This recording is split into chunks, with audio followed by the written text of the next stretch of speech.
Allez, monsieur Jivadinovic, vous avez la parole.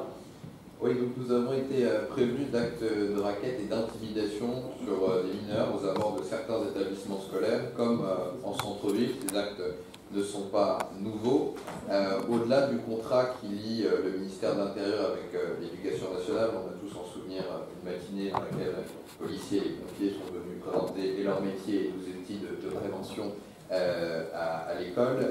Qu'est-ce qui est fait à l'échelle locale, donc avec la police municipale, en accord avec les établissements et la mairie, pour de la prévention aux abords des établissements scolaires?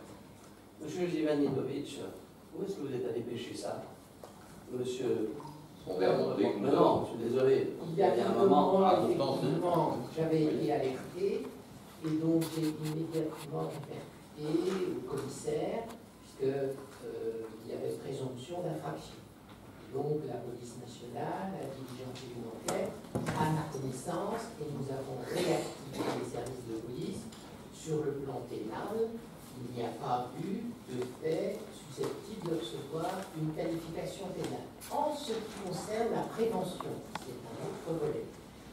La semaine dernière, il y a eu le comité de prévention et de lutte contre la délinquance, et en présence du sous-préfet, nous avons demandé si des mesures, des initiatives pouvaient être faites, notamment en direction des mineurs. Alors, il s'avère d'abord que la police municipale multiplie et multipliera à l'avenir ses patrouilles. Il a été beaucoup insisté aussi sur l'utilité des caméras, qui a permis notamment des arrestations, même si ces arrestations étaient en dehors du champ d'infraction que vous visez. Et deuxièmement, j'ai pu obtenir, et ce n'est pas facile, que la police nationale, dans l'avenir, puisse faire des patrouilles à pied de dissuasion de présence. Parce que le véhicule, c'est une chose, les patrouilles à pied, c'est autre chose. Et troisièmement, un chef d'établissement qui était présent, un chef d'établissement de notre commune, a effectivement fait le point avec l'éducateur, parce qu'il y a, s'agissant de la prévention, des questions de fond à long terme, et puis il y a ces réactions de visibilité qui sont également utiles. Voilà ce que je peux vous dire, et ces informations datent de la semaine dernière, avec une nouvelle saisie il y a 3 jours du commissaire de police pour l'alerter à toute fin. Je voudrais juste insister sur quelque chose, parce que vous avez mentionné un établissement qui est dans ça. Lorsqu'on a vérifié, il n'y avait rien. Il n'y avait rien. Non, mais il faut le dire, parce que là, je suis désolé, tu n'as pas... Lorsque les faits que vous nous rapportez, c'est hypo. Il ne faut pas inventer, puisqu'on est tous contactés.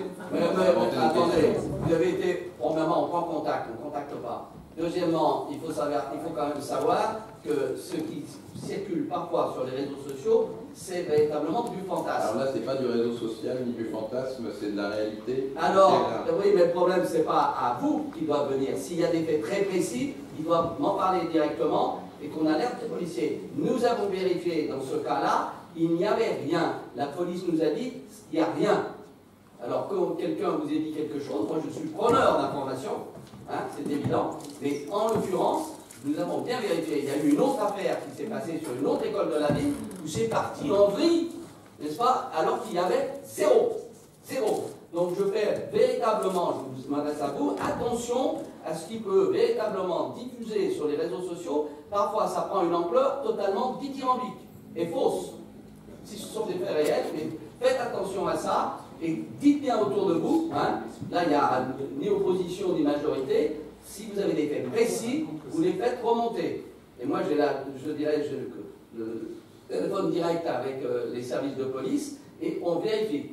Mais en l'occurrence, le point que vous mettez dans votre question, que vous n'avez pas répété d'ailleurs à l'oral, nous l'avons vérifié, on nous a dit rien.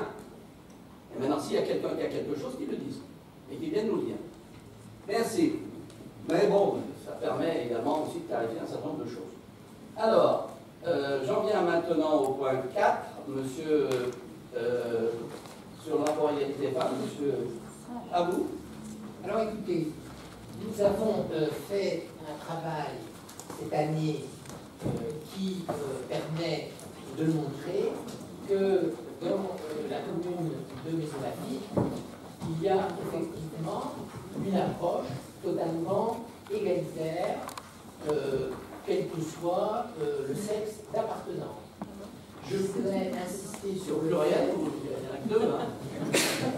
je voudrais insister sur le fait que dans les responsabilités, vous avez vu que la direction générale comporte des éléments féminins et s'agissant également des primes, nous avons des primes qui sont données aussi bien aux hommes et aux femmes. On m'a posé des questions en disant mais il peut avoir des disparités. Et effectivement, un certain nombre de primes sont attribuées dans des métiers difficiles, je pense aux services techniques, et bien évidemment, certains métiers difficiles sont donnés en raison de certaines forces physiques à des hommes dont on retrouve effectivement les répercussions sur les primes. J'ajoute également dans les idées à retenir qu'un certain nombre de femmes, mais c'est à leur demande, n'ont pas un travail complet. Et par conséquent, s'agissant de responsabilités ou des conséquences de leur carrière, elles estiment devoir travailler à des temps moindres par rapport au temps complet.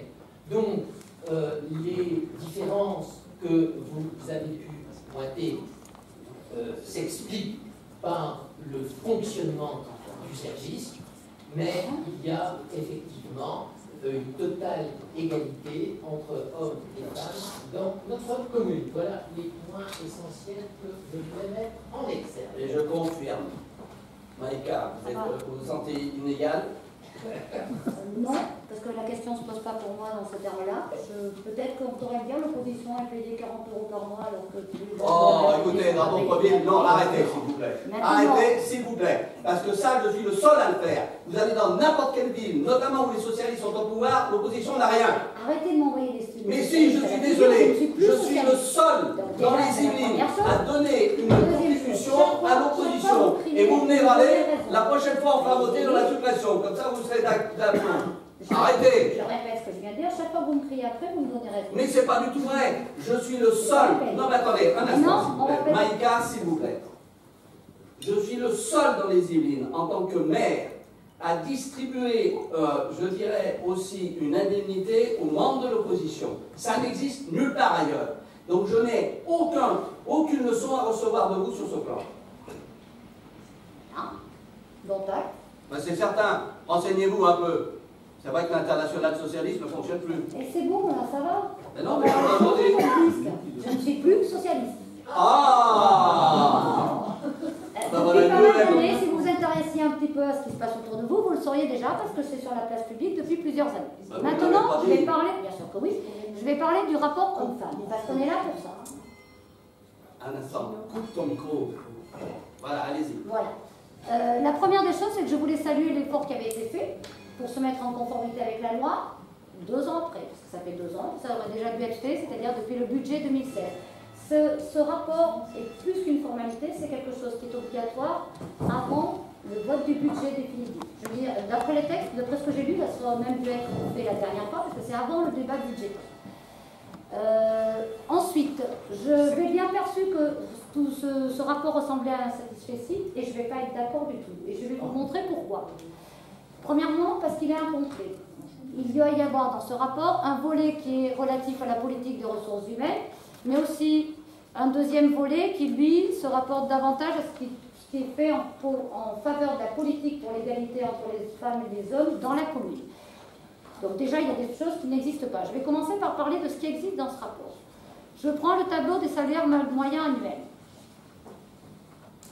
On voit que les femmes, qui sont largement majoritaires dans la ville, 63%, 37% d'hommes, quelle que soit leur catégorie, leur salaire moyen annuel net est systématiquement inférieur à celui des hommes. Vous pouvez regarder toutes les catégories, c'est systématiquement le cas. De peu dans les catégories B et C, mais tout de même inférieur, nettement plus en catégorie A. Une des explications qui nous a été donnée en commission, qui a été reprise ici, est qu'il y a davantage de temps partiel choisi chez les femmes. Soit, mais quand sur l'ensemble du personnel féminin, chiffre qui n'existe pas dans le rapport, on sait qu'on a 664 agents de la ville et que 63% sont des femmes. Je peux donc estimer qu'on a 415 femmes qui travaillent pour la ville. Il n'y a que 17 temps partiels. 17 sur 415. C'est certainement pas ce qui va expliquer la différence de salaire à responsabilité ou fonction égale.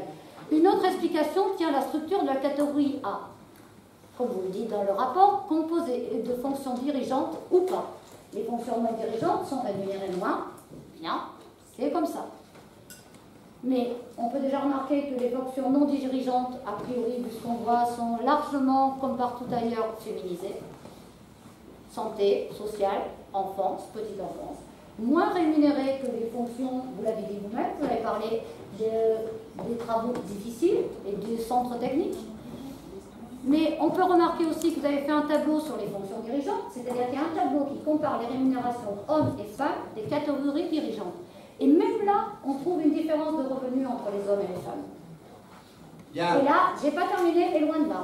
Et là, J'entends bien, mais je vous demande, les interventions sont synthétiques et elles sont d'ailleurs le temps partiel, c'est la première fois que ça fait dans 3 ans qu'on attend ce rapport, parce qu'il aurait déjà dû être fait les 2 dernières années. Vous me permettrez de tripler mon temps de parole. 3 fois 5 minutes, ça en fera 15 minutes. Madame, temps partiel. Jusqu'à nouvel ordre, c'est pas vous qui décidez, c'est le règlement intérieur. Donc je vous demande de conclure. Non, j'en suis loin là. Je vous demande de conclure. Les temps partiels. Les femmes sont en grande majorité demandeuses de temps partiel.